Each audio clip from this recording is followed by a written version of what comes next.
Hi, I'm Kari. And I'm Kimberly, and this is Coffee and Cocoa, a conversation about how to reconstruct your family when they've deconstructed their faith. We're a mother and a daughter having questions from both sides of the faith divide. Awesome. So today you get to tell your story because last week I was in the hot seat and it was emotional, and I am really just clutching for this week. Yeah, I didn't think would be as nervous as I am to tell my side of the story. But I do have to say, because I was listening through what we recorded last week, I'm gonna already get emotional, but I was just so appreciative. You were so gracious and so kind. It was good to hear your story, and I've thought a lot Hmm. about it this week. And I really appreciated that you put an effort in to point out like good things as well as the hard things. Yeah. And Yeah. I wanted to say thank you for that because you could have been a lot harsher, I think, with some of the things that happened. And so just kind of thinking back this week over like where I was emotionally at that time. But I don't want to start there. I want to start just at the beginning so I can kind of give a history, but just like my background in the church, because I was raised in the church and my parents were both raised in the church and their parents were all raised in the church and back into the pioneer era. And they crossed the ocean to come and join the saints in Utah. Most of them are from Denmark and England and that kind of thing. But yeah, we've been in the church since the beginning, basically. And my grandma's grandma, her grandmother knew Brigham Young personally. So, I mean, that's I fairly actually close, didn't right? know that. Didn't you know that? Yeah. No, Yeah. that's cool. So I know, kind of weird. She wasn't married to him, but she knew him. She got away. Um, so both of my grandpas served in the military. And I always knew one of them served in the army and one of them served in the navy. And I knew that they weren't super orthodox Mormons during the time that they were in the military. I just always knew that. They drank and smoked. And my grandpa quit smoking because my mom, when she was like 4 or something, asked him to quit smoking. So he did. So that's another family story. But we hadn't been leaders of the church all of that time, but they'd always been part of the church. Hmm. And also, I always knew about polygamy because I had ancestors that were polygamists and we had talked about that. I know a lot of people, when they find out about polygamy or whatever, that's a big thing. They're kind of freaks them out. But that wasn't the deal. Like, I never liked it, but I did always know about it. Anyways, I was sealed in the temple to my parents when I was 6. And I remember that experience really well. And so our whole life was just centered around the church. Hmm. And especially in the 80s when I was growing up, the late 70s and 80s, Hmm. we did a lot with the church, but it seems like our whole lives were just like every memory that I have is something with the church. Yeah, that was like a really like golden era, especially like I think it was a golden era for Republican evangelical white people in general, Probably. but like that was back when they used to do like shows as a church, right? Oh, yeah. We did road shows as teenagers, and that was so much fun. Mm. Seriously, so much fun. I'm sad that we don't do those anymore because they were a ton of fun. And then we had ward dinners every single month, every month. And because my parents both served in the church, each organization would have a ward dinner that they were in charge of. So usually we were part of helping plan the ward dinners and all of Hmm. that kind of stuff. But yeah, life just revolved around the church, really. Hmm. Then, because both sets of grandparents had moved from Utah to Nevada when they had young families, and they raised their families in Southern Nevada.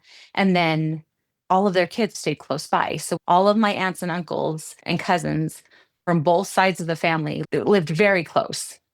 And we got together Hmm. constantly. We got together for every birthday, we got together for every holiday, any show that I ever did or game that my brothers ever played in. We had a huge hearing section because everybody was there. And it was Hmm. really fun. It was really fun. And I was always kind of sad that we didn't have that as much for you guys because we lived Um, further away from our when we family. lived in So, Vegas, that was so nice. Like I have yeah. really good memories of being at Grandma Great's house with everyone. Hmm. So I can only imagine being in high school and still having that going on. Yeah. Yeah.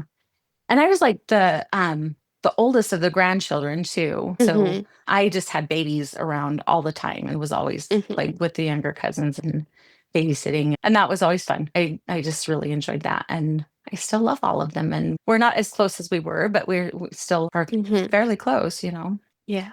And everybody was active in the church, right? We all like baptisms and every baby blessing, and we were always there for all of that. So Mhm.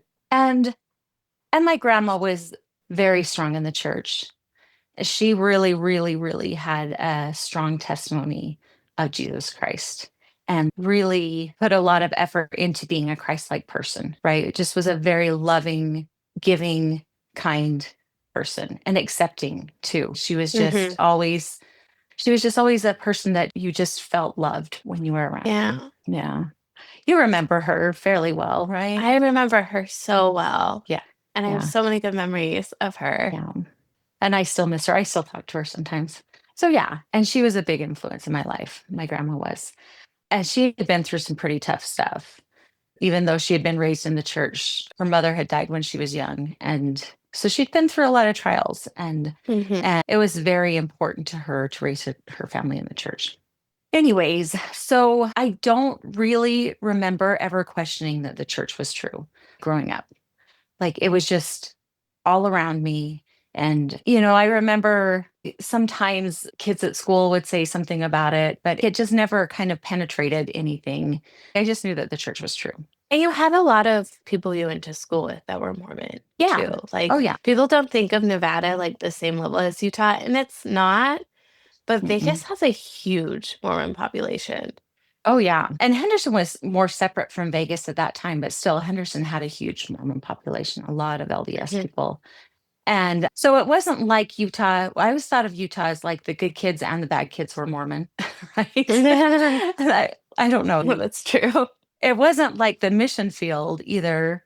I mean, like any place that the church was not, Mm, it wasn't like I was the only Mormon at my school or anything like that. mm-mm, So we had a good mix of LDS and non LDS, but I had a lot of friends that were in the church. But I do remember, like, so this was in fifth grade, mhm, but I remember a friend of mine, we were going to some kind of camp, and she was kind of making fun of, like, oh, religious people don't believe in evolution, or, you mm, just believe that everything.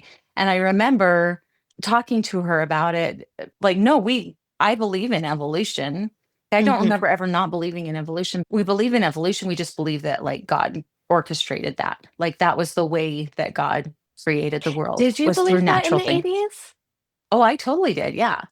Oh, okay, good. I'm not sure if that was something that my parents taught me, but yeah, Mhm, I remember having this conversation with her in fifth grade. And so I think I was just like, I mean, we'll talk later more about like stages of faith development, but that would be mhm, a very stage three point of development where it wasn't just absorbing everything at that point. It was me defending it myself and making sense of it, like using my mhm, logic and making sense of it in my own mind, right? And that's the thing. The church just always made sense to me. I didn't see a conflict between religion and science. It just seemed like God was using natural laws. Even I imagined like Jesus walking on water had to be some manipulation of mhm, natural law, right? Because I mean, we fly and we don't defy natural law to fly. mhm, Anyway, so there wasn't like a conflict there to me. It just made mhm, sense. And most of what I saw in the church was truly good. It was a good way to live. It was good for my family. mhm, And looking back now, I can see the privilege, right?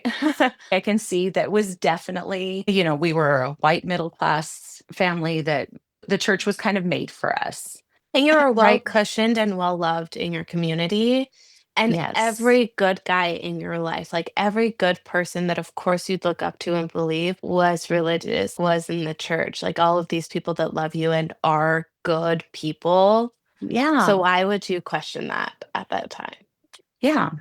So I did. I mean, I mentioned that I did know about polygamy always, but that was one of those things that I put on the shelf. Mhm, And I would have said, I would have told you that I was putting it on the shelf because it's like I don't understand this now, but if it ever comes to it that I am asked to live this way, then I will figure it out, right? Like we always used to say that there would be a feeling that would come with it that would make it okay, that we would feel better about it, Mm, which I think is weird now thinking about. But I assumed that I would pray about it and get a confirmation, right? Because there are mhm, stories of the girls that lived it that, they prayed about it and then they felt all right about it and they went ahead and married into it.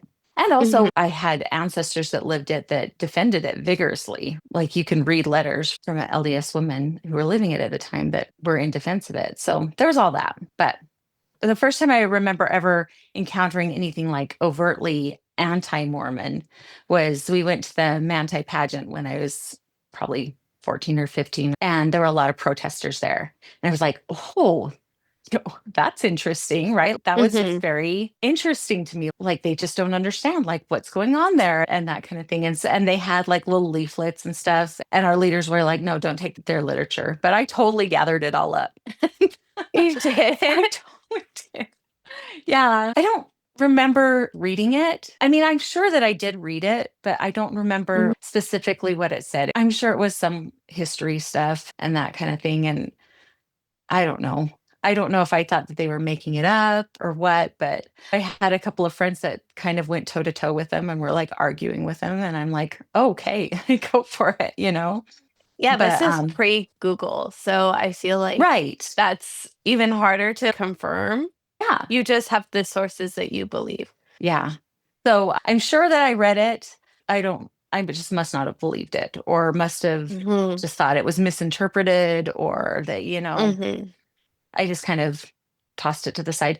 But I did think it was interesting that like all of our leaders, and then later my dad was just like, don't read that stuff. Don't read it. Because I remember thinking, okay, if this really is the truth, it shouldn't matter what you read, right? It should just stand up to Yeah, that. So I remember thinking that in my teenage years. There shouldn't be something that I could read that would totally make me not believe anymore. this is why you had kids that left. It's all piecing together because I think we all felt It's that my same way fault. too. No, Uh-huh. but I think that even from the general authorities, there is talk about not researching certain topics or not Mhm. inviting certain sources into your life, that's inviting a bad influence. But I don't think that you ever told us not to read stuff that was bad or like that was anti-Mormon. And I Mhm. think that you did raise us with like this is the true church and it makes sense because XYZ thing. Like, I think that you were always prepared for those arguments against the Mhm. church. And I think that we also felt the same way. It didn't stand out the same way for us. Yeah. Sorry. No, that's interesting. Yeah, I don't think I tried to shelter you from anti-Mormon things just because I just didn't think that there was any Mhm, influence that could prove the church was not true. It just always really worked for me well, all growing up. mhm, There just never was a reason for me to question it or anything like that. And so, like, I just assumed it always would, right? Even like when I went to school, and I went to school in Utah, of course. So there were a lot of LDS mhm. people there. And a lot of people like bashed on Las Vegas, which just made me so mad, right? Because I had a lady one time that told me, she's like, whenever we go to Disneyland, we stop in St. George and then we don't stop again until we get all the way to California. I'm like, okay, that is so dumb. There's a temple in Las Vegas. That is so dumb. I don't know. That just always drove me Yeah. so bad. And it was originally settled by Mormons. So It was, yeah. And then the mob took over. one and the Yeah. same. But no, it's a good place. Vegas is a good place. So the people around me weren't perfect, right? Like I remember there being like young women's leaders that I didn't get along with or people that were rude in the church, but that was easy for me to chalk up to like just being human. Mhm. And that never was something that I blamed on the church. It was just, okay, we're just all learning and we're not perfect yet, and that's fine. And then the other thing about it was that I always wanted to be a wife and a mother. And I was not a dumb kid or anything like that. Like I was an intelligent Mm-mm. person, but that was just what I wanted to do with my life was be a wife and a mother. And I wanted to have kids. And so I didn't have big career aspirations or anything like that. My grandma was a teacher and my mom was a teacher. And so when I went away to school, I'm like, okay, I'm going to be a teacher because that's the closest degree to being a mother. And so I went to school and I was working towards my elementary education degree. Your And MRS degree. it's that's the truth, right? I really was working on my MRS degree for sure. I even put that in my notes because Did you? and I wouldn't have said that at the time for sure. I would have been like, oh no, of course I'm here to get my education. But also, me and my roommates like cut up bridal magazines and put them all over a whole wall of our apartment. Yeah. You were an overachiever because you did get the best one as your I husband. did. So 100% I congrats. did. Yeah. Graduated. But it didn't happen like as fast as I thought it would, which is funny because he You got proposed on my engaged on 20th your birthday. 20th birthday. Yeah, this is true. I know. You're like, oh, And I I'm really thought 18 I and a was an old, half. well, because I went to college at 17 and a half and I'd been through like 2 whole years of college and was not engaged yet. And I really thought I was an old maid. I know, it's so I love you disturbing. so much, and I'm so happy you married dad. But oh my gosh, did you think I you'd have a know. daughter that would be 28 and single? No, I didn't, but I wouldn't trade it, right? Like I wouldn't change that. It just is, Uh, yeah, it's just funny to think, right? Well, yeah, in my defense, my mom was 19 when I was born, and my grandma was 18 when she was born. So these were my examples. yeah. Okay, so I did go to get my MRS degree, but then, like, that first year of college, I just experimented a little bit with not going to church. Actually, what happened was I was involved in a play and we would practice till really late on Saturday, and church started really early. And so I kind of fell off of going to church for a little while. And then I kind of like experimented with some things. And it just was like my first steps outside of the church that I'd ever taken. And it just was not a good experience. Like altogether, it was not a good experience. I had some traumatic things happen that were, you know, it was just a tough time. And I still don't think that I ever doubted at that time that the church was true. It was just whether or not I was going to live my life that way. And yeah, it wasn't a great year. And so then the next year, like over the summer, I went to my bishop and I repented and I'm just like gung ho church again. And then I met your dad and we got married and he was the family home evening dad and I was the family home evening mom. So it was absolutely an arranged marriage. You That's just how it went. guys didn't date right when you were family mom and dad, though, right? We did. Well, we didn't start dating until it's about 4 months after we met. And we were just like really good friends, which was awesome. I loved that because we were working together because we had to plan activities every week for our family home evening group. So we were Hmm. working together and talking to each other all the time. And I just got to be really good friends. But my roommate had a huge crush on him. And so it was kind of like he was a little bit off limits. The plot Um, thickens. Like, now you get to yours. I guess. But we met in January and we started dating in April. And then we went home for the summer and wrote letters. We wrote letters. It was So very sappy. sweet. It was really sappy and sweet and It is fun. sweet. It is so cute. And I Yeah. love that you guys are still best friends. Like, Yeah. It's been a good marriage and I do love him.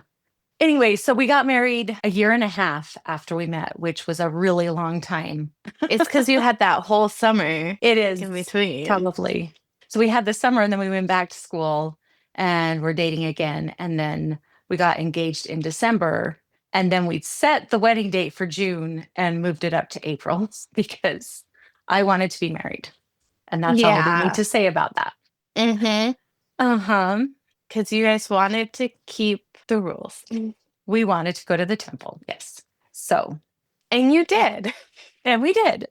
Anyway, so then the summer after we got married, I just remember having this conversation with dad where it's like, if we wait until we can afford to have children, it'll be like 20 years. And so, what we might as well just go ahead and start trying to have kids now. And so our firstborn was born 12 days after our first anniversary. We just dove right in and had the babies. And then you were born 20 months later. And every 2 years, we had another kid basically for the next 12 years or 11 years, 11 13 years years. between No, 11 11. years. Oh my gosh, mom. I was pregnant for 11 years of my I life. think you had like 5 kids by the time you were my age, right? No, Mhm. 4. I had 3, yeah, 4 by the time I was your age. I can't imagine that. Isn't that wild? Yeah, It was a different time, though. It was a really different time. I know. And that's the thing. We never really thought about if we could afford that many kids, right? That wasn't something that was on the radar because dad was going to school and he was going to get a good job and we would figure it out. And we never really considered if we could emotionally handle it or, it wasn't ever like a question of whether or not we should have 6 kids. It was just like, okay, let's. And I think that's fair. Like when I contextualize this for people when I tell them Mm, how big my family is, I'm like, well, my mom grew up with 3 siblings and my dad grew up with 8 siblings. And when you look around, you're like, yeah, this is fine. You don't question it. yeah. Yeah. Well, and not only that, but dad grew up pretty poor and they had Hmm. 9 kids and they still grew up to be very good people, contributing members of society. There were hard things about it, but we weren't going to be as poor as that. And Yeah. And they still had like happiness. So like yeah, they why were would you happy and question it? successful. And Yeah. that was just what we did. And also, we made the cutest babies in the world. Like, Yeah. but You like were I said, cute like kids that's for sure. oh my gosh, so cute. I'm sorry, they were just beautiful babies, all of you. And little kids. I mean, still beautiful people. Like, Thank yeah. you. So yeah, it was very much a we trust in God. Like this is the right thing Mm. to do to have children and to build our family. And we trust that Heavenly Mm. Father will help everything to work out. And that was just what we believed and what we lived for. And there were, I mean, so once when we were at school, because dad had gone back to school to get his PT degree when we had quite a few kids at the time. And I had not finished my degree because I got pregnant. So he was going to school at BYU and working as much as he could. And there was a time that we kind of fell off of our tithing and we're not paying it very well. And that was the only time in our whole married life that we ever had to ask for church assistance. And so after that, it was just like, nope, we pay our tithing always. And, that is another thing I really appreciate about the church is that, like, we went to Bishop and said, look, we don't have enough to cover things this month. And they got us food. And I think they helped us with a little bit of our rent. And it might have been 2 months, but I think it was only one. And then, I mean, he worked his butt off and supported us while he was going through school. And we felt very blessed at that time, that we were able to do that. And that I was able to stay home and take care of you guys because Mhm. childcare, if I had gone to work, would have been ridiculous. It would have been much more than I would have made at that time. So, 'cause at that point, we had 3 of you. I think I was pregnant with our 4th. And again, looking back on it, we definitely had a lot of privilege, right? Like everybody in the community just loved us and thought that you guys were adorable. And here we were just, living the Mormon dream and doing the right thing. And we had this beautiful little family. And it just like it just worked for us, And you right? had a There was good no social part of cushion.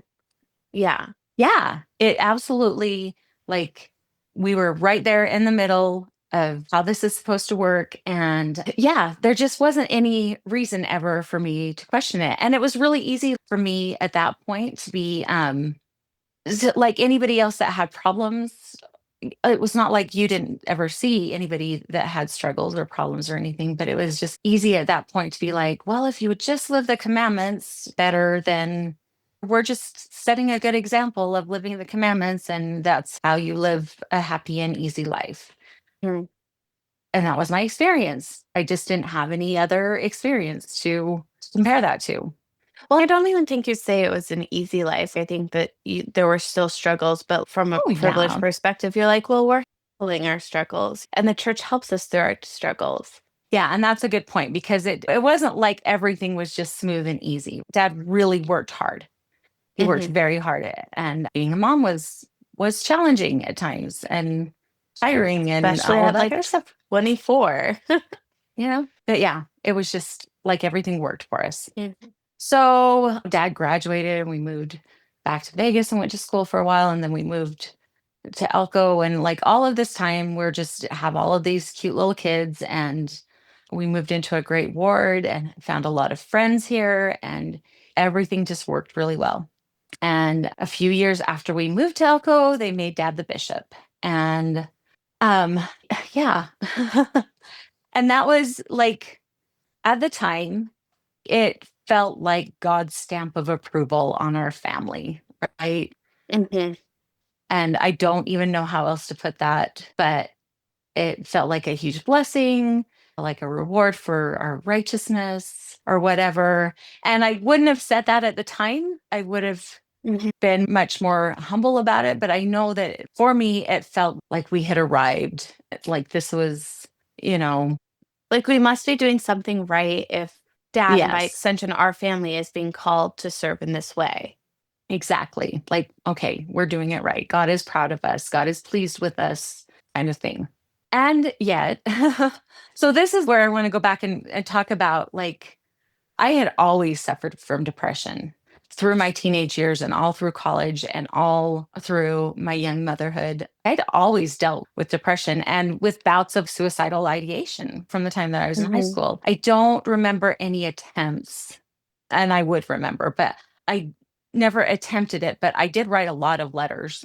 I did write suicide letters from time to time, which nobody talked about that at the time, right? Mhm. So I kind of assumed that it was maybe normal that like everybody felt that way from time to time. So yeah, so I just had always dealt with that. And like I just put a lot of pressure on myself to like be a perfect mom and to be happy because Mhm. that was the scripture that I beat myself up with was Alma 40:41 that Mhm. wickedness never was happiness. And so if I wasn't happy, then I must be doing something wrong. I must be wicked, right? And when Mhm. you ask yourself, what am I doing wrong? Like you can find 100,000 things, right? Like Mhm. particularly in the church. I don't know because I've never had experience outside of the church, but like I wasn't doing my genealogy, I wasn't going to the temple enough, I wasn't reading my Mhm. scriptures enough. All of those things that I could find that I wasn't doing. And I just felt like if I could do if I could be good enough, then God would make me happy and God would bless me. Mhm. And I think that that was like the vending machine God kind of thing. Like Yeah. if I do all of these things, then I will get all of these blessings kind of thing. Yeah, and what you're saying makes sense too of like when you're sad in a depression way where like you don't have a root cause that's evident, you're like, Yeah. "Oh, it's because I didn't go to the temple." There's this extra layer of things that you're like, "My soul's not in alignment, Yeah. like that's where this is coming from, let me fix it." And there's Hmm. always more you can do. Yes. Yeah. So, I mean, then with dad being bishop and me still dealing with this and having these super high expectations for myself, that definitely bled into having super high expectations for my kids.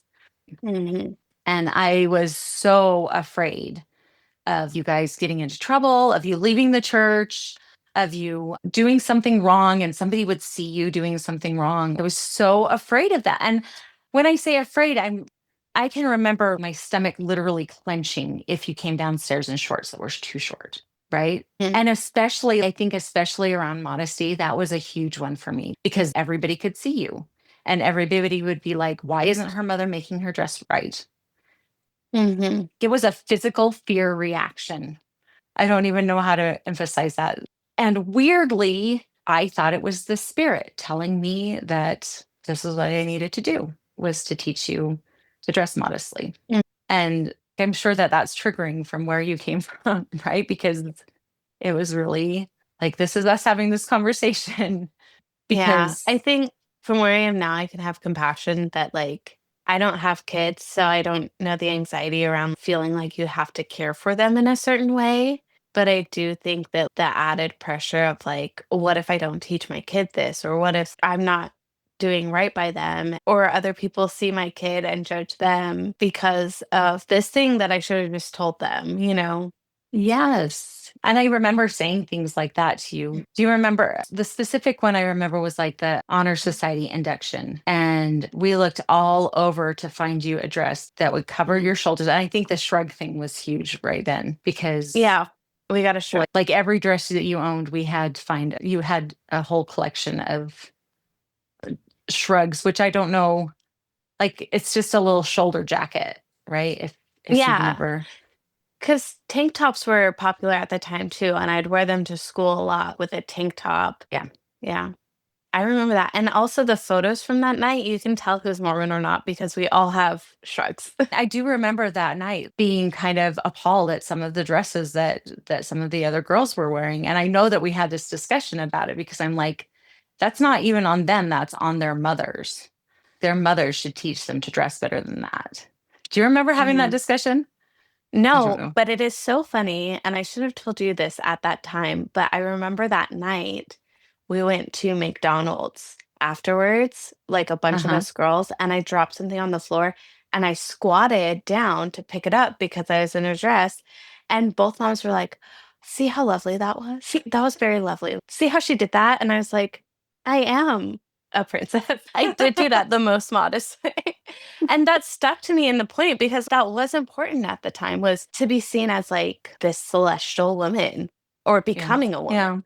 Yeah. You would have been so proud at that point that your daughter was the one that I would have been squatted to so pick something proud. up. Um, I thought I was protecting you, and we'll have to do a different one about modesty. Let's just move on from that. There's a We have too lot many there. stories. There's a lot there. And, my Yeah. perspective has changed on that a lot, but I do remember that being very important. But I definitely saw you guys as an extension of myself. And I knew that people would judge me by how you behaved and how you looked and what you were doing. And there was a lot of fear around that. Like, this is me psychoanalyzing myself at age 35. I couldn't have said that at the time, right? Like I was just living what I was supposed to live at the Mhm. time. But yeah, I was very strict and I almost prided myself on being very strict. And I got a lot of positive reinforcement from my community about being very strict. Everybody always said how well behaved you guys were at Mhm. church. Did they really? So, oh yeah, yeah. I never knew we received compliments. I think I have like too much like negative feedback from when I was a teenager from the ward Oh, that like you just think that everybody said bad things about us. yeah. And it's funny because looking back on it, like kids that misbehaved at church or were not, like, are Mhm. just a different kind of personality than my kids were, Mhm. right? My kids were always the kinds of kids that would just sit and read a book and color a picture and not climb up and down and run around the church. And that's just a different temperament, right? That's not good kids and bad kids. It's just different temperaments. But Until your youngest, she was a climber and a runner. oh, she was for sure. But yeah, I was very strict and very, like, I was controlling. I felt like it was my job to control these things. And so I set up kind of crazy rules that we talked about last week.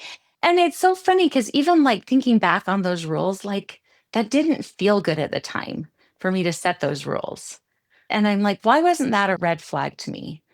But it was just very much trying to control your behavior. I felt like it was my job to get you through high school and out of the house firmly grounded in the church. And then after that, you can make your own decisions. But I felt like it was my job to make sure that you stayed active and kept all of the rules all the way through your teenage years and high school. And once you got out of high school and finished missions and temple and all of that kind of stuff, then you can make your own choices.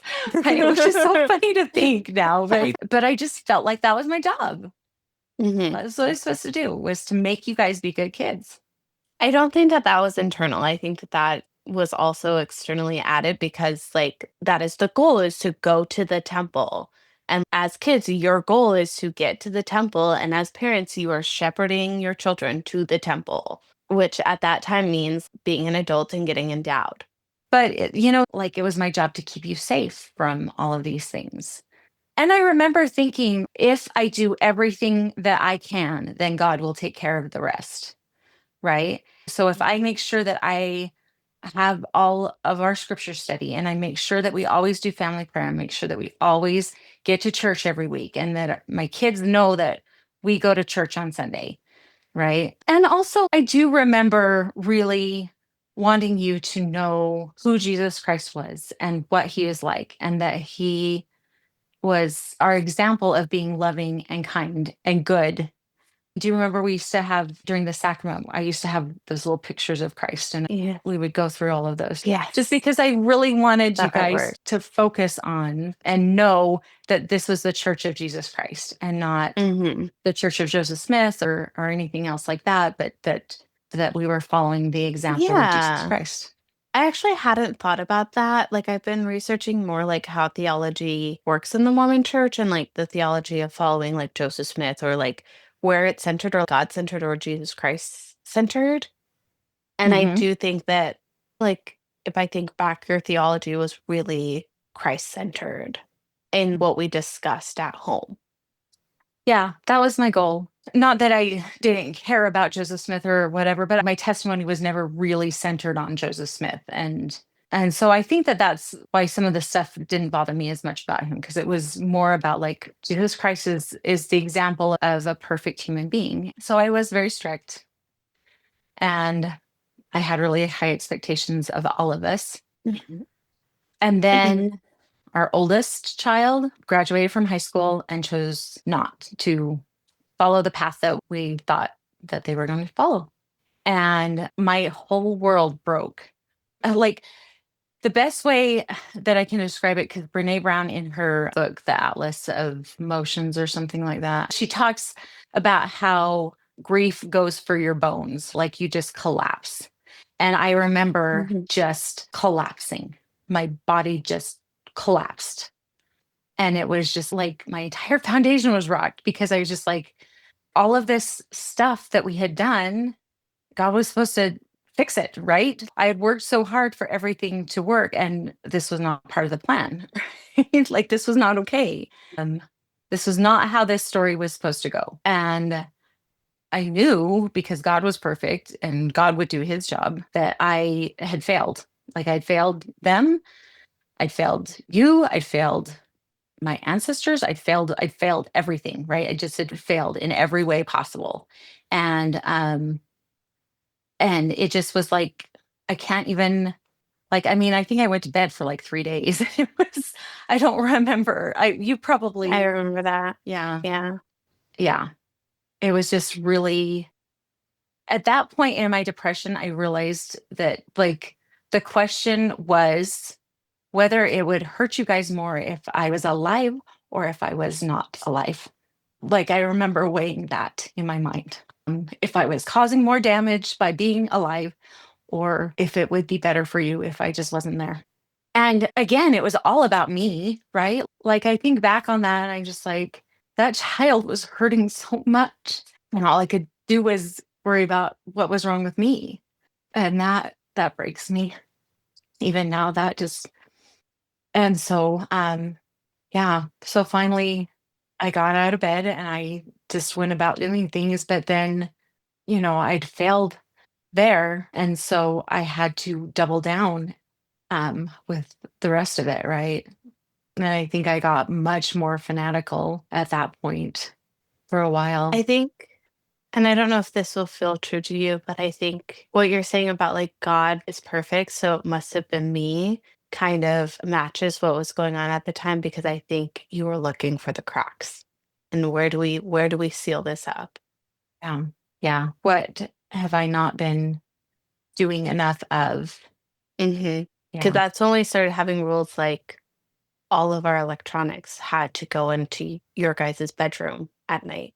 We couldn't Yeah. have them. And I think just things like based around what was going on with my oldest sibling leaving. Well, and in my mind still, it was like, no, if you would just do this, if you would just stay on this path that we've set for you, then you would be happy, right? Then Mhm. you would be happy and we could be happy and everybody could be happy. And the reason that you're not happy is because you're not doing the church thing, right? Mhm. And so, like, yeah, I just doubled down on everything.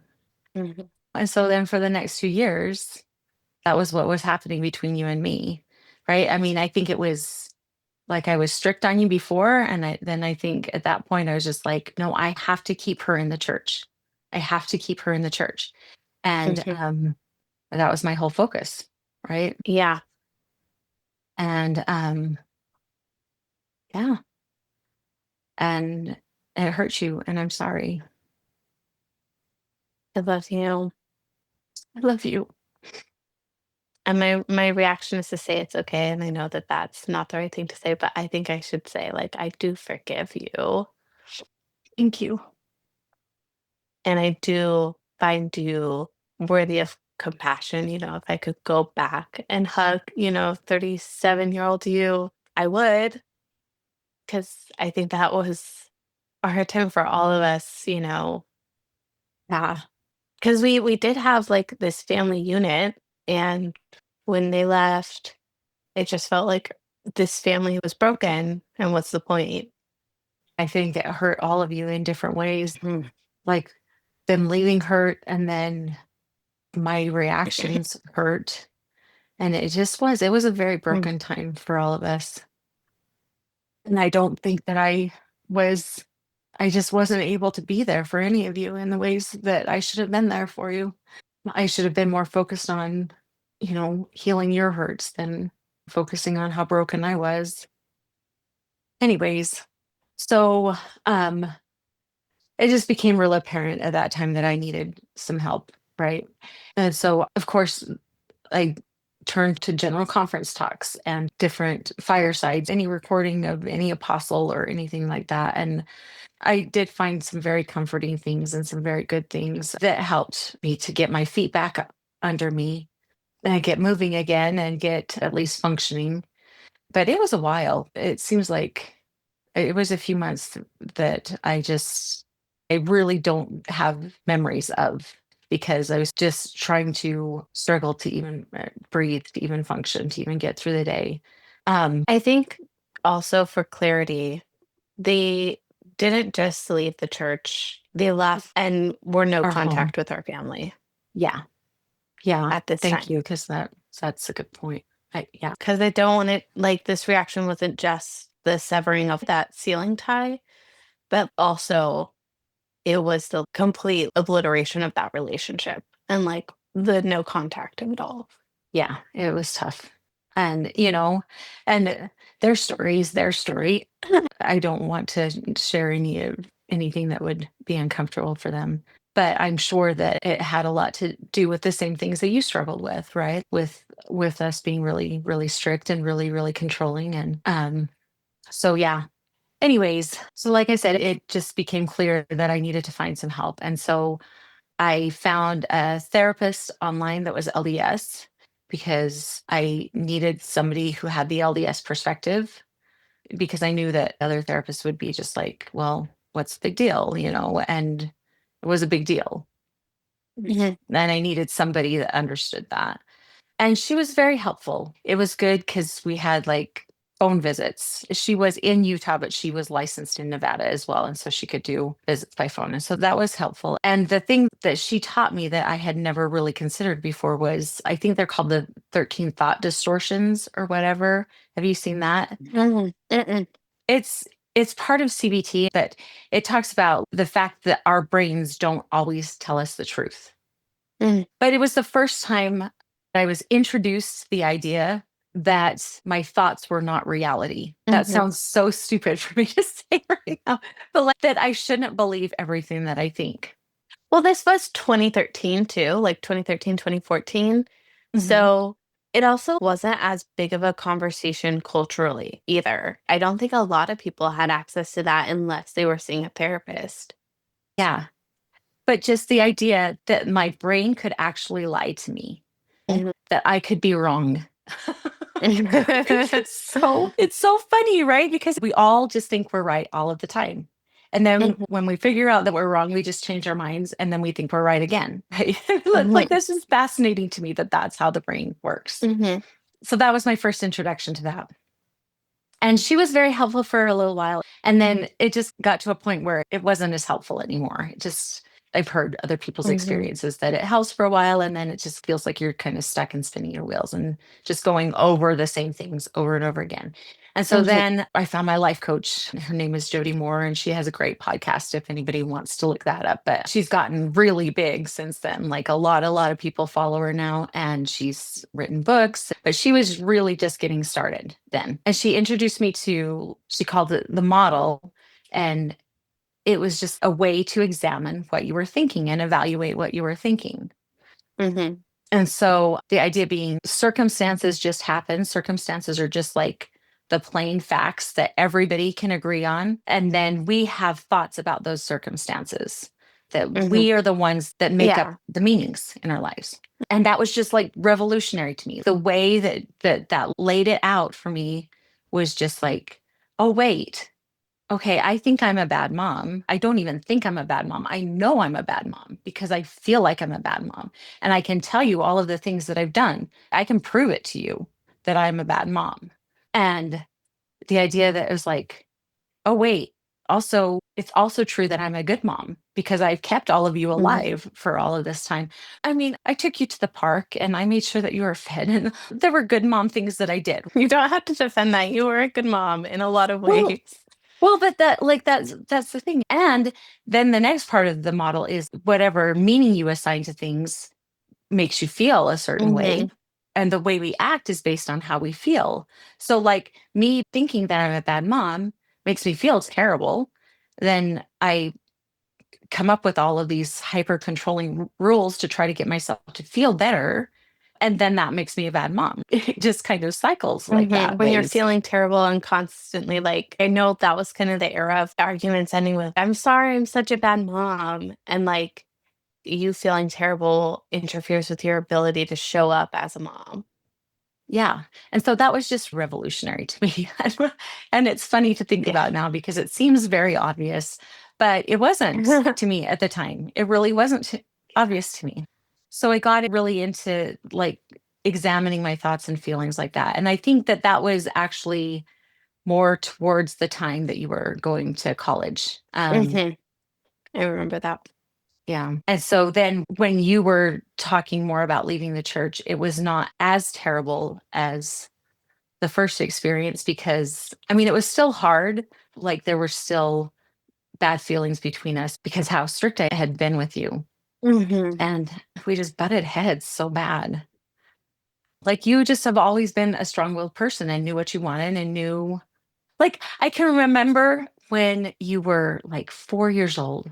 This is one of my favorite defining I know stories this. about you. You What you're remember the about to story? say. Oh, I don't remember it happening, but I know exactly what story you're about to tell, I I know think. because I tell my stories over and over again, but I'm going to tell it anyways. But I had been trying to teach you to tie your shoes, and you were just getting so mad at me. You were just like so irritated that I was trying to help you tie your shoes, and you just did not want my help. So finally, I just walked away, walked in the other room, and thought, okay, well, when she needs help, she'll come. And you just came in with your shoes tied and just like beaming that beautiful, beautiful Kimberly smile. And you're so excited. You're like, I did it. And you just threw your arms around me and gave me a big hug. And that's like so much our relationship, right? Like, Yeah. it's so funny, but you like to figure things out on your own Mhm. and you don't want my help, right? Like, there's definitely been times that you've explicitly said, I don't want your advice on this. Thank you. I love you. Like, I think that you've gotten better about, or maybe more Yeah. mature about just saying, I'm going to figure this out. And I think that that's okay because you know your mind and you always do. You always figure it out. So, over the next few years, like after I had learned this kind of revolutionary idea of questioning what I'm thinking about, questioning my own stories, and really choosing to decide for myself what I wanted to believe rather than just Mhm. what had been handed to me and what I'd assumed to be true all of my life. There were several things over that next several years that happened that really changed what I was thinking about. I worried that we would deal with homosexual issues and LGBTQ issues. And so I really thought, okay, I'm going to get clear on what I think about this and what's going on. And so I started really listening to some stories about the lived experience of homosexual people in the church. I think Is like it the that? better word now is queer. Yeah. Well, and it's just funny to say because I don't usually say that now, but that's what I would have said at the Hmm. time. So I don't know Yeah. why that's how my brain is just wording that right now. But, anyways, so I started really looking into LGBTQ issues and I found so many stories of kids who had started to have those feelings. And usually they were stories told by mothers or fathers or whatever that had started to have those feelings.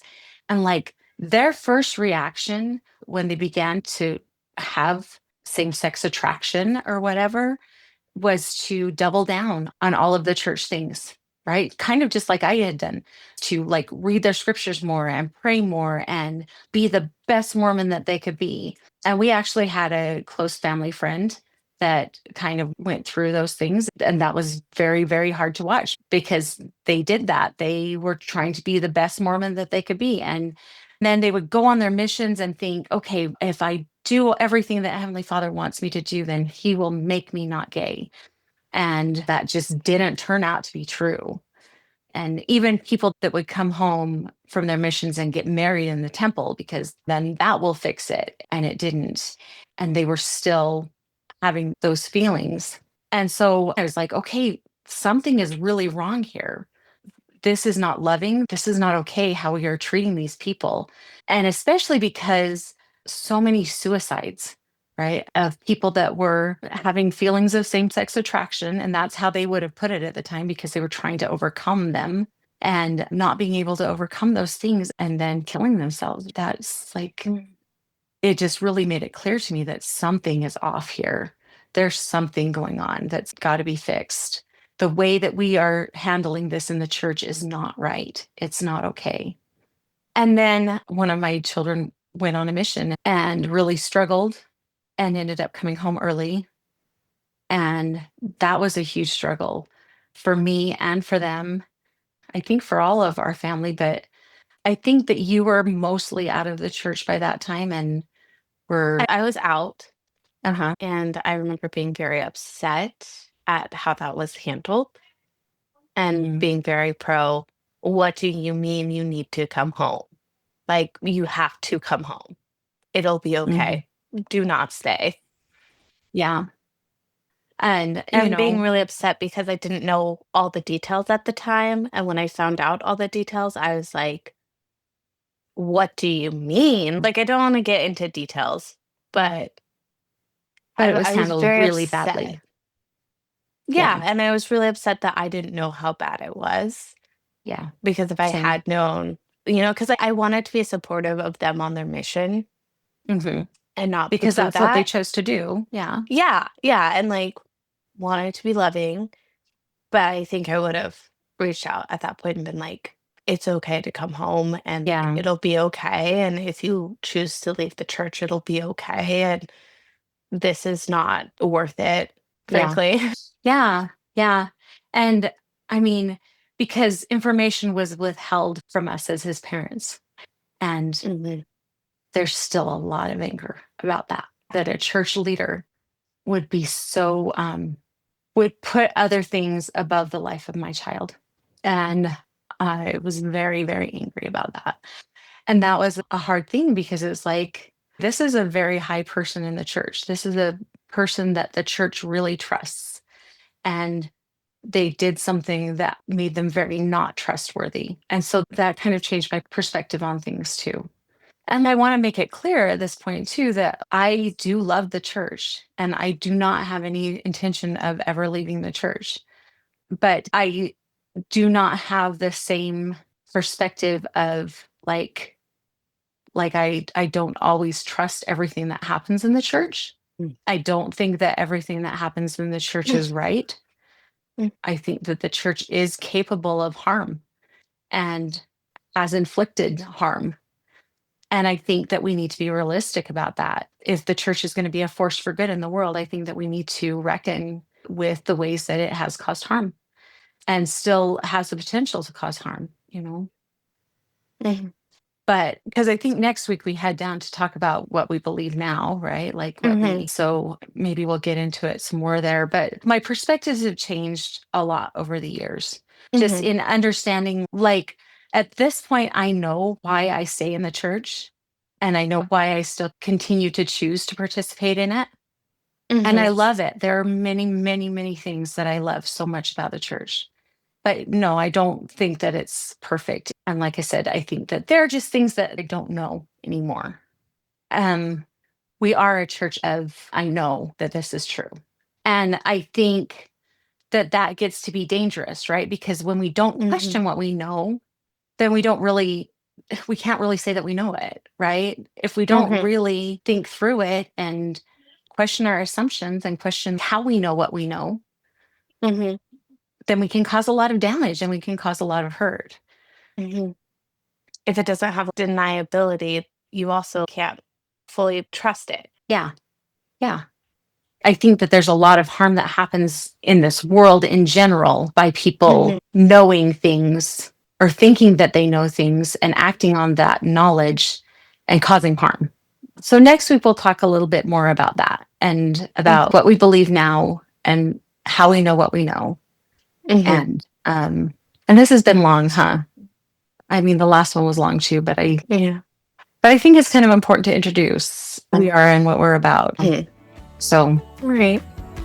Well, next week, yeah, we'll talk about what we believe now and where that aligns and where that's different. yeah, But I love you so much. I love you too.